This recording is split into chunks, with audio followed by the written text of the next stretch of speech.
Ош шаарында кыз келиндер илимдер жана техникада аталышындагы жолугушуу болуп өттү. Жаш окумуштуу айымдардын катышуусунда өткөн иш-чара STEM-теги айымдардын мүмкүнчүлүктөрүн кеңейтүү жана ролун жогорулатуу жаатында сүйлөшүүлөр болот. Мында жаш кыз келиндерге багыт берип, STEM багытында билим алууга үндөө жүрөт. Катышуучулар кыз келиндер билимдүү болсо, татыктуу балдарды тарбиялай алышат. Ал эми билимдүү балдар өз учурунда өлкөнүн өнүгүүсүнө салым кошо алат деп белгилешти. Учурда Кыргызстанда айымдардын маселеси абдан актуалдуу маселелердин бири болуп саналат. Билим жаатындагы адистердин айтуусунда кийинки жылдары так илимдерге умтулган ушул тармактагы кесиптин ээси болууну самаган жаштар аз.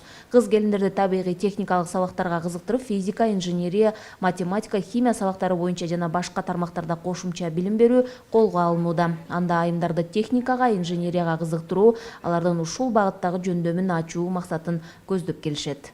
Почему именно ним уделять такое пристальное внимание? Эмне үчүн илимде жүргөн кыздарга көп көңүл бурула баштады. Анткени мурунтан эле коомчулукта кыздардын илимде, техникада жүрүүсүнө карата психологиялык өзгөчөлүктөр бар экендигин айтууга болот. Бизде кыздардын жашоосуна, өзүн кантип алып жүрүүсүндө жана кантип калыптануусунда туура эмес көз караштар, тыюу салуулар да орун алып келген.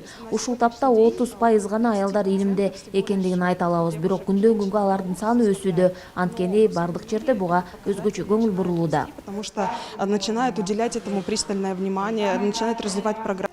Мен ойлойм, бул кыздар ушундай илимий техника жана башка тармактарда активдүү өзүн көрсөткөнү бул абдан чоң нерседе, чоң мааниге ээ деп ойлойм. Анткени көбүнчө бизде ошол кыз бала мындай үйдө отуруп иштеке кылбай мындай неме кылыш керек дешет да, андай нерсеге андай кыла албайт деп ойлошот. Ошо мен айтарым, бул адамзаты баары тең деп ойлойм. Аялдарбы, эркектерби баарынын колунан келе турган нерсеси бар. Ошон үчүн кыздар да өзүнүн колунан келген нерсесин кылып, өзү каалаган нерсесине жетип, ошол өзүн көрсөтүш керек деп ойлойм да.